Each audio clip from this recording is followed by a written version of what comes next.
Hello friends, कैसे हैं आप लोग। उम्मीद करता हूँ अच्छे होंगे। आज के इस वीडियो में सीटेट एग्जाम 2026 सीटीपी के 30 मोस्ट रिपीटेड क्वेश्चन का डिस्कस करेंगे, इसलिए आप सब वीडियो को पूरा जरूर देखिए। क्वेश्चन नंबर 1 से लेकर 30 तक जो क्वेश्चन है सीटेट एग्जाम के पैटर्न पर आधारित है, इसलिए आप सब अपना स्कोर कमेंट बॉक्स में जरूर बताएं आपका कितना स्कोर सही है। चलते हैं, आज का वीडियो शुरू करते हैं। एक बच्चा जो चलने लगा अपने खिलौने को घिसता है और जब खिलौना रुक जाता है तो उसे लगता है कि खिलौना गुस्सा हो गया। पियाजे के अनुसार यह किस प्रकार के चिंतन का उदाहरण है? अहम केंद्रित चिंतन, जीववादी चिंतन, वस्तु स्थापित संरक्षण। तो एक बच्चा जो चलने लगा है वह अपने खिलौने को घिसता है और जब वह खिलौना रुक जाता है तो उसे लगता है कि खिलौना गुस्सा हो गया।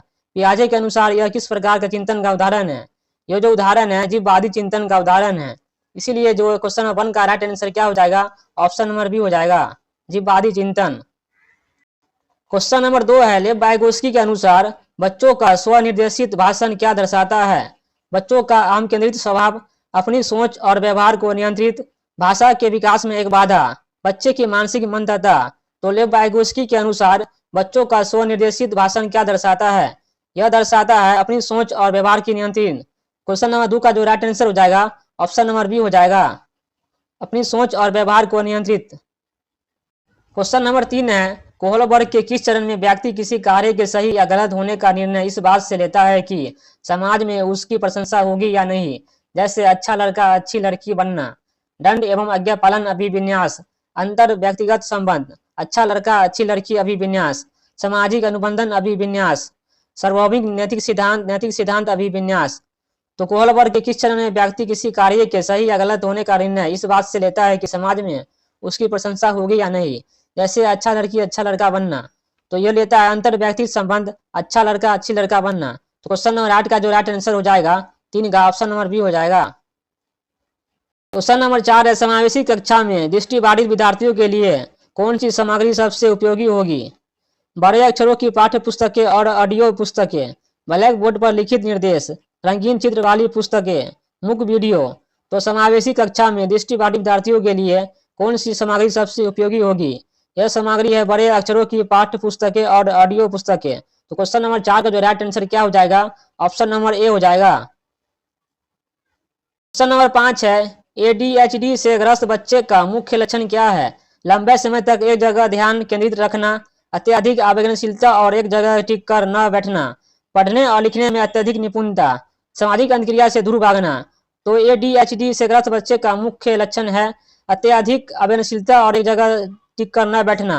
तो क्वेश्चन नंबर 5 का जो राइट आंसर हो जाएगा ऑप्शन नंबर बी हो जाएगा।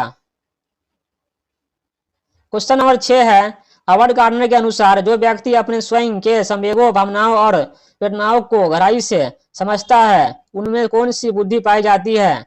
अंतर व्यक्तिगत बुद्धि, प्राकृतिक बुद्धि, शारीरिक गति संवेदी बुद्धि। तो हार्वर्ड गार्डनर के अनुसार जो एक व्यक्ति अपने स्वयं के संवेगों, भावनाओं और प्रेरणाओं को गहराई से समझता है उसमें कौन सी बुद्धि पाई जाती है? तो उसमें जो है अंतर व्यक्तिगत बुद्धि पाई जाती है। क्वेश्चन नंबर 6 का जो राइट आंसर क्या हो जाएगा? ऑप्शन नंबर बी हो जाएगा, अंतर व्यक्तिगत बुद्धि। क्वेश्चन नंबर 7 है, राष्ट्रीय शिक्षा नीति एनईपी 2020 में प्राथमिक स्तर पर शिक्षा का माध्यम क्या रखने की सिफारिश की गई है? केवल अंग्रेजी, केवल हिंदी, बच्चे की मातृभाषा, घरेलू भाषा, संस्कृत भाषा। तो राष्ट्रीय शिक्षा नीति एनईपी 2020 में प्राथमिक स्तर पर शिक्षा का माध्यम रखने की सिफारिश की गई है बच्चे की मातृभाषा, घरेलू भाषा। तो क्वेश्चन नंबर 7 का जो राइट आंसर क्या हो जाएगा? ऑप्शन नंबर बी हो जाएगा, सी हो जाएगा, ऑप्शन नंबर सी, बच्चे की मातृभाषा, घरेलू भाषा। क्वेश्चन नंबर 8 है, निम्नलिखित में से कौन सा अधिगम का एक संरचनावादी दृष्टिकोण है? ज्ञान शिक्षक द्वारा छात्र को दिया गया एक उपहार है। छात्र पूर्व ज्ञान और अनुभव के आधार पर अपने ज्ञान का निर्माण स्वयं करते हैं। अधिगम केवल पुरस्कार और दंड का परिणाम है। छात्र एक कोरी पटिया की तरह होते हैं। तो निम्नलिखित में से कौन सा अधिगम का एक संरचनावादी दृष्टिकोण है? तो इसका जो राइट आंसर हो जाएगा क्वेश्चन नंबर 8 का ऑप्शन नंबर बी हो जाएगा, छात्र पूर्व ज्ञान और अनुभव के आधार पर अपने ज्ञान का निर्माण स्वयं करते हैं। क्वेश्चन नंबर 9 है, प्राथमिक कक्षा में जेंडर रूढ़िवादिता को कम करने के लिए एक शिक्षक को क्या करना चाहिए? लड़कों को कक्षा में भारी काम और लड़कियों को सजावट का काम देना, खेल कूद की गतिविधियों में लड़के और लड़कियों को समान अवसर देना, लड़कों और लड़कियों को अलग अलग बैठना, यह कहना कि लड़के रोते नहीं। तो प्राथमिक स्तर में कक्षाओं में जेंडर रूढ़िवादिता को कम करने के लिए एक शिक्षक को क्या करना चाहिए? एक शिक्षक को खेल कूद की गतिविधियों में लड़के और लड़कों को समान अवसर देना चाहिए। तो क्वेश्चन नंबर 9 का राइट आंसर क्या हो जाएगा? ऑप्शन नंबर बी हो जाएगा। क्वेश्चन नंबर 10 है, बच्चों में त्रुटियां सीखने की प्रक्रिया का एक मुख्य हिस्सा होती है। यह कथन कैसा है? पूरी तरह सही है, क्योंकि त्रुटियां बच्चे की सोच की समझ देती है। गलत है, क्योंकि त्रुटियां करना शिक्षक की नाकामी दिखाता है। गलत है, क्योंकि बच्चों को तुरंत सजा देनी चाहिए। सही है, लेकिन केवल परीक्षाओं के समय। तो बच्चों में त्रुटियां सीखने की प्रक्रिया का एक मुख्य हिस्सा होती है। यह कथन है पूरी तरह सही है, क्योंकि त्रुटियां बच्चे की सोच की समझ को देती है। इसीलिए क्वेश्चन नंबर 10 का राइट आंसर क्या हो जाएगा? ऑप्शन नंबर ए हो जाएगा। क्वेश्चन नंबर 10 है, पियाजे के अनुसार जब कोई बच्चा संरक्षण की क्षमता हासिल कर लेता है तो वह किस अवस्था में होता है? संवेदीगामक अवस्था, पूर्व संज्ञानात्मक अवस्था, मूर्त संज्ञानात्मक अवस्था, औपचारिक संज्ञानात्मक अवस्था।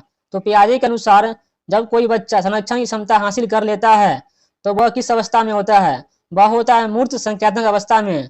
तो क्वेश्चन नंबर 11 का राइट आंसर क्या हो जाएगा? ऑप्शन नंबर सी हो जाएगा, मूर्त संज्ञानात्मक अवस्था। क्वेश्चन नंबर 12 है, विद्यार्थियों के बीच व्यक्तिगत भिन्नताओं को पूरा करने के लिए एक शिक्षक को क्या अपनाना चाहिए? मानकीकृत और कठोर पाठ्यक्रम, लचीला और बाल केंद्रित पाठ्यक्रम, केवल व्याख्यान विधि, सभी के लिए एक समान मूल्यांकन पद्धति। तो विद्यार्थियों के बीच व्यक्तिगत भिन्नताओं को पूरा करने के लिए एक शिक्षक को क्या कर अपनाना चाहिए? तो अपनाना चाहिए लचीला और बाल केंद्रित पाठ्यक्रम। तो क्वेश्चन नंबर 12 का जो राइट आंसर क्या हो जाएगा? ऑप्शन नंबर बी हो जाएगा, लचीला और बाल केंद्रित पाठ्यक्रम। क्वेश्चन नंबर 13 है, निम्नलिखित में से कौन सी सूक्ष्म गत्यात्मक कौशल का उदाहरण है? दौड़ना, छलांग लगाना, चित्र बनाना, मोती पिरोना, तैरना। तो निम्नलिखित में से कौन सी सूक्ष्म कौशल का उदाहरण है? यह उदाहरण है चित्र बनाना या मोती पिरोना सूक्ष्म गत्यात्मक कौशल का उदाहरण है। इसलिए क्वेश्चन नंबर 13 का राइट आंसर क्या हो जाएगा? ऑप्शन नंबर सी हो जाएगा। क्वेश्चन नंबर 14 है, प्रतिभाशाली बच्चों की मुख्य पहचान क्या होती है? उच्च बुद्धि लब्धि और अपसारी सोच, धीमी गति से सीखना, एकाग्रता की कमी, कम रचनात्मकता। तो प्रतिभाशाली बच्चों की मुख्य पहचान होती है उच्च बुद्धि लब्धि और अपसारी सोच। तो क्वेश्चन नंबर 14 का राइट आंसर क्या हो जाएगा? ऑप्शन नंबर ए हो जाएगा। क्वेश्चन नंबर 15 है, एक प्राथमिक शिक्षक को कक्षा में बच्चों को प्रश्न पूछने के लिए हतोत्साहित करना चाहिए, दंडित करना चाहिए, प्रोत्साहित करना चाहिए, अनुमति नहीं देना चाहिए? तो एक प्राथमिक शिक्षक को कक्षा में बच्चों को प्रश्न पूछने के लिए हमेशा जो है प्रोत्साहित करना चाहिए। तो क्वेश्चन नंबर 15 का जो राइट आंसर क्या हो जाएगा? ऑप्शन नंबर सी हो जाएगा, प्रोत्साहित करना। क्वेश्चन नंबर 16 है, प्राथमिक समाजीकरण का कार्य मुख्य रूप से किसके द्वारा किया जाता है? पड़ोस, परिवार, विद्यालय, समाचार पत्र। तो प्राथमिकरण का समाजीकरण कार्य मुख्य रूप से किसके द्वारा किया जाता है? परिवार के द्वारा किया जाता है। ऑप्शन नंबर 16 का जो राइट आंसर हो जाएगा ऑप्शन नंबर बी हो जाएगा, परिवार। क्वेश्चन नंबर 17 है, समावेशन का मुख्य दर्शन किस विचार पर आधारित है? विकलांग बच्चों को मुख्य धारा से अलग रखा जाए, सभी बच्चों को बिना किसी भेदभाव के गुणवत्तापूर्वक शिक्षा पाने का अधिकार है, केवल अमीर बच्चों को अच्छे स्कूल में पढ़ना चाहिए, बच्चों को उनकी जाति के आधार पर बांटना चाहिए। तो समावेशन का मुख्य दर्शन किस विचार पर आधारित होता है? यह होता है सभी बच्चों को बिना किसी भेदभाव के गुणवत्तापूर्ण शिक्षा का पाने का अधिकार है। तो क्वेश्चन नंबर 17 का जो राइट आंसर क्या हो जाएगा? ऑप्शन नंबर बी हो जाएगा। क्वेश्चन नंबर 18 है, लेव वाइगोत्स्की के अनुसार जब बच्चा वयस्कों के सहयोग से किसी कार्य को अपनी क्षमता से बेहतर कर पाता है तो इस सहयोग को क्या कहा जाता है? पाठ ढांचा, स्कैफोल्डिंग, आत्मसातीकरण, अनुबंधन, संतुलन। तो लेव वाइगोत्स्की के अनुसार जब बच्चा वयस्कों के सहयोग से किसी कार्य को अपनी क्षमता से बेहतर कर पाता है तो इस सहयोग को क्या कहा जाता है? इसे कहा जाता है पाठ ढांचा या स्कैफोल्डिंग। क्वेश्चन नंबर 18 का जो राइट आंसर क्या हो जाएगा? ऑप्शन नंबर ए हो जाएगा। क्वेश्चन नंबर 19 है, डिस्ग्राफिया से पीड़ित बच्चों को मुख्य रूप से किससे समस्या होती है? सुनने में, लिखने में, चलने में, गणित के सूत्र याद करने में। तो डिस्ग्राफिया से पीड़ित बच्चों को मुख्य रूप से समस्या होती है लिखने में समस्या होती है। तो क्वेश्चन नंबर 19 का जो राइट आंसर क्या हो जाएगा? ऑप्शन नंबर बी हो जाएगा, लिखने में। क्वेश्चन नंबर 20 है, अधिगम के लिए प्रगतिशील शिक्षा के जनक किसे माना जाता है? B F. Skinner, John Dewey, Jean पियाजे, इवान पावलोव।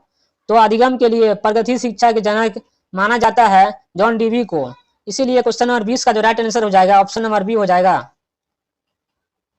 क्वेश्चन नंबर 21 है, एक बच्चा तर्क करता है कि हिंदू को दवा चोरी नहीं करना चाहिए थी क्योंकि यदि वह ऐसा करेगा तो उसे जेल भेज दिया जाएगा। कोहल वर्ग के अनुसार यह किस चरण में है? सजा और आज्ञाकारिता अभिविन्यास, सार्वभौमिक नैतिक सिद्धांत, सामाजिक अनुबंधन अभिविन्यास, अच्छा लड़का अच्छी लड़की अभिविन्यास। तो एक बच्चा तर्क करता है कि हिंज को दवा चोरी नहीं करनी चाहिए थी, क्योंकि यदि वो ऐसा करेगा तो उसे जेल भेज दिया जाएगा। कोहल वर्ग के अनुसार यह किस चरण में है? यह चरण है सजा और आज्ञाकारिता अभिविन्यास। तो क्वेश्चन नंबर 21 का जो राइट आंसर क्या हो जाएगा? ऑप्शन नंबर ए हो जाएगा। क्वेश्चन नंबर 22 है, राष्ट्रीय पाठ्यचर्या रूपरेखा एनसीए 2005 के अनुसार कक्षा में शिक्षक की भूमिका क्या है? बच्चों को पूरी तरह नियंत्रित करना, एक सुगमकर्ता के रूप में सीखने का माहौल बनाना, केवल व्याख्यान देना, परीक्षा में उत्तर रटवाना। तो राष्ट्रीय पाठ्यचर्या रूपरेखा एनसीए 2005 के अनुसार कक्षा में शिक्षक की भूमिका है एक सुगमकर्ता के रूप में सीखने का माहौल बनाना। क्वेश्चन नंबर 22 का जो राइट आंसर क्या हो जाएगा? Option number B. Question number 23 है, बच्चे किस उम्र में अमूर्त तार्किक चिंतन करने में सक्षम होते हैं? संवेदी कामक अवस्था 0 से 2 वर्ष, पूर्व संज्ञानात्मक अवस्था 2 से 7 वर्ष, मूर्त संज्ञानात्मक अवस्था 7 से 11 वर्ष, औपचारिक संज्ञानात्मक अवस्था 11 वर्ष से ऊपर। तो बच्चे किस उम्र में अमूर्त तार्किक चिंतन करने में सक्षम होते हैं? यह होते हैं औपचारिक संज्ञानात्मक अवस्था में 11 वर्ष से ऊपर। तो क्वेश्चन नंबर 23 का जो राइट आंसर क्या हो जाएगा? ऑप्शन नंबर डी हो जाएगा, औपचारिक संज्ञानात्मक अवस्था। क्वेश्चन नंबर 24 है, बाल्यावस्था की अवधि में विकास की क्या विशेषता होती है? विकास केवल गुणात्मक होता है, विकास बहुस्तरीय और जटिल होता है, विकास केवल आनुवंशिकता द्वारा तय होता है, विकास की गति बहुत धीमी हो जाती है और यह रुक जाता है। तो बाल्यावस्था की अवधि में विकास की क्या विशेषता होती है? यह विशेषता होती है कि विकास बहुस्तरीय और जटिल होता है। तो क्वेश्चन नंबर 24 का जो राइट आंसर क्या हो जाएगा? ऑप्शन नंबर बी हो जाएगा, विकास बहुस्तरीय और जटिल होता है। क्वेश्चन नंबर 25 है, निम्नलिखित में से कौन सा कथन विकास के संबंध में सही नहीं है? विकास एक सतत प्रक्रिया है, यह सही है। विकास में व्यक्तिगत भिन्नता होती है, विकास पूरी तरह से केवल आनुवंशिकता पर निर्भर करता है, विकास सामान्य से विशिष्ट की ओर होता है। तो निम्नलिखित में से कौन सा कथन विकास के संबंध में सही नहीं है? यह कथन है पूरी तरह विकास केवल आनुवंशिकता पर निर्भर करता है, यह गलत कथन है। तो क्वेश्चन नंबर 25 का जो राइट आंसर हो जाएगा ऑप्शन नंबर सी हो जाएगा। क्वेश्चन नंबर 26 है, ऑटिज्म स्वालीनता से ग्रसित बच्चों में कौन सा लक्षण मुख्य रूप से देखा जाता है? बहुत तेज बोलना, सामाजिक संचार और आंखों में संपर्क बनने में कठिनाई, उत्कृष्ट गणितीय कौशल, अत्यधिक शारीरिक बल। तो ऑटिज्म स्वालीनता से ग्रसित बच्चों में कौन सा लक्षण मुख्य रूप से देखा जाता है? यह देखा जाता है सामाजिक संचार और आंखों से संपर्क बनाने में कठिनाई। तो क्वेश्चन नंबर 26 का जो राइट आंसर क्या हो जाएगा? ऑप्शन नंबर बी होगा। क्वेश्चन नंबर 27 है, फॉर्मेटिक रचनात्मक मूल्यांकन कब किया जाता है? सत्र के अंत में, शिक्षण अधिगम प्रक्रिया के दौरान, निरंतर, केवल वर्ष में एक बार, प्रवेश परीक्षा के समय। तो रचनात्मक मूल्यांकन कब किया जाता है? यह किया जाता है शिक्षण अधिगम प्रक्रिया के दौरान। तो क्वेश्चन नंबर 27 का जो राइट आंसर क्या होगा? ऑप्शन नंबर बी हो जाएगा, शिक्षण अधिगम प्रक्रिया के दौरान रचनात्मक मूल्यांकन किया जाता है। क्वेश्चन नंबर 28 है, बहुभाषिकता को कक्षा में किस रूप में देखा जाना चाहिए? एक बड़ी बाधा, एक संपत्ति संसाधन, एक निरंतर गतिविधि, शिक्षकों के लिए एक बोझ। तो बहुभाषिकता को कक्षा के रूप में देखा जाना चाहिए, तो एक संपत्ति के रूप में देखा जाना चाहिए और संसाधन के रूप में। तो क्वेश्चन नंबर 28 का राइट आंसर क्या होगा? ऑप्शन नंबर बी हो जाएगा। क्वेश्चन नंबर 29 है, पोर्टफोलियो का उपयोग किसके लिए किया जाता है?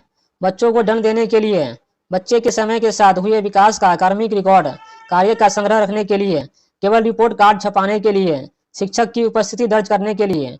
तो पोर्टफोलियो का उपयोग किया जाता है बच्चे के समय के साथ हुए विकास का कार्मिक रिकॉर्ड, कार्य का संग्रह रखने के लिए। तो क्वेश्चन नंबर 29 का राइट आंसर क्या हो जाएगा? ऑप्शन नंबर बी हो जाएगा। क्वेश्चन नंबर 30 है, समीपस्थ विकास का क्षेत्र जेडपीटी की अवधारणा किसने दी थी? जीन पियाजे, Lev Vygotsky, B F. Skinner, Noam Chomsky.